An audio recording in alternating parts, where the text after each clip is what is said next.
O mga kapatid, ang ating mga kasamang manggagawa ng ating Panginoong Diyos ngayon ay mayroon pong nag-ayuda ng kamote, Oh, kamote. saging, ano pa? Itlog. Wala na itlog. Ayan, salamat po sa sponsor Oh, ayan na pa. nagpakain umagang-umaga sa mga manggagawa ng Panginoon. Yan, salamat. Ayan, ang ating mga kasama sa gawain. Ayan. Ayan. Sir, salamat po sa pagkain. Ayan po. Ito pa. Sir, salamat po sa ayudang pagkain. Ayan po. Mga kapatid, pinakain po ngayon ang mga magagawa ng Panginoon ng kamote. Habang naghihintay sa mga kasama, ito ang ating paggawa ngayong araw na ito sa gawain ng ating Panginoon. Masayang naghintayan ang mga manggagawa dito sa Nova Stop Robinson. Sa araw na ito ay gagawa ang mga manggagawa ng ating Panginoon. Ready na. Ayan po mga kapatid. God bless. Ang ganda, wala pang 30 minutes.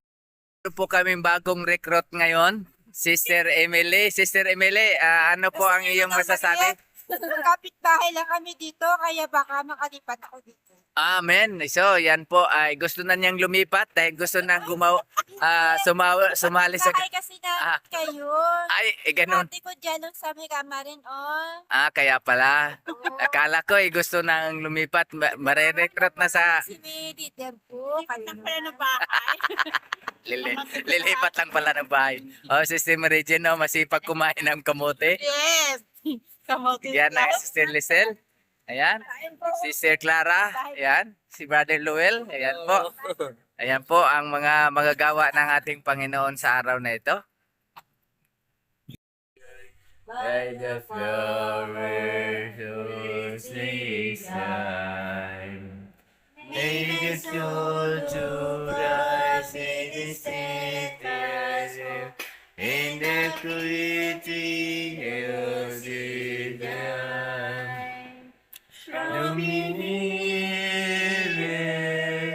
near, blessed Lord, to the cross where thou wast done. Domine, near, blessed Lord, to the gracious bleeding Son. To the light of the Savior, Lord, that before thy throne I stand. When I did in thee, my God, and with you not stray friend. Draw me nearer, blessed Lord, to thy cross where thou wast died. Draw me nearer,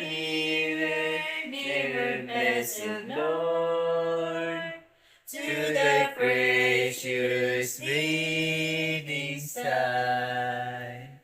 Tayo po ay pangunahan ni Sister Mary Jean sa panalangin.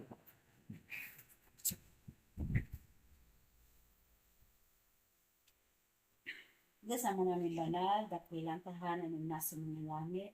Maraming po salamat, Panginoon, at kami po'y nakarating po ang ligtas po sa tahanan po ni Brother Jory. Maraming po salamat sa pagpapalang inyo po pinagkaloob sa amin na mga pagkain spiritual po na amin po napakinggan simula po umaga po, Panginoon. Ganun din po sa kalakasan inyo pong binigay sa amin. Ganun din po sa mga amin pong mga natanggap po ng mga pagpapala, Panginoon, hindi lamang po sa physical na mga pangangailangan, kundi higit po Panginoon, spiritual po na amin po nakamtan po.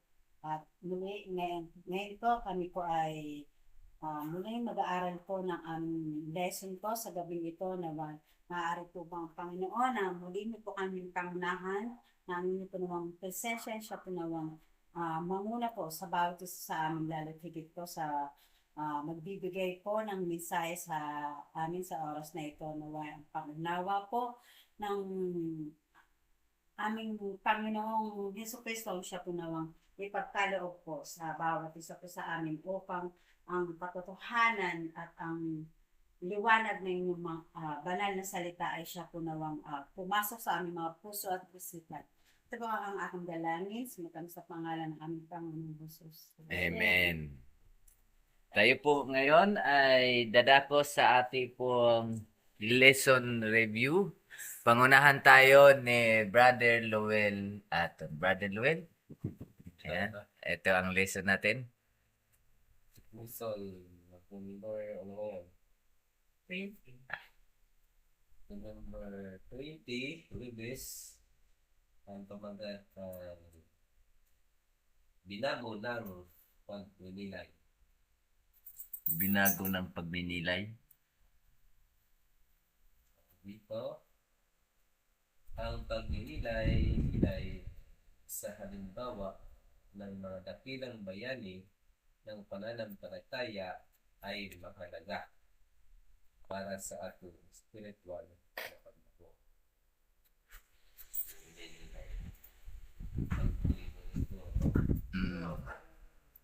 Pagmumuni-muni. At bilang bayani, kusitalit at pagkaslit. Isang tunang halimbawa ay si Kristo, ang kanyang buhay at mga turo. Paano tayo binabago ng pagtuon sa buhay ni Jesus? Mga verse dito, basahin ko pa. Ang verse ay Hebrew 12, 1 and 2. Si Sister Jane na magbasa sa Hebrew. Hebrew 12, Hebrew 12. Wala,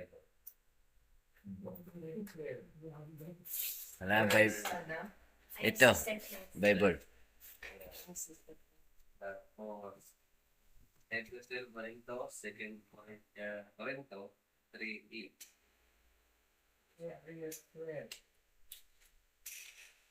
Pupugkog tayo ng makapal na dila ng mga saksi, itabi namang walang liwag ang bawat pasan, at ang pagkakasalang pumipigil sa atin, at ating takbuting may pagtitiis ang takbuhin inilagay sa harapan natin. 2.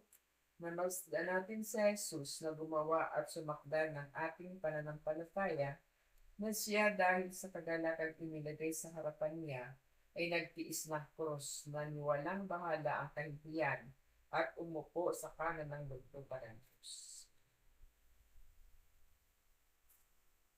Sa 2 Corinto 3 verse 18. 3 verse 8. Nahanda na ang mga tulugan ng mga ating mga misyonary. O, akit na kayo, mga misyonary, para makatulog na. Bagong recruit ko. Ayan. Bagong recruit mula sa grupo ni Rosie Panoy. Ayan, mga misyonary. Ayan, ngayon ay nakahanda na. Yung isa pa dito ay naghuhugas ng mukha. Ayan, so tayo ay dito sila ngayon matutulog para sa maagang pag-alis bukas, mga kapatid. Ayan. Kayo ay handa na rin. Tulog na tayo. Gabi na.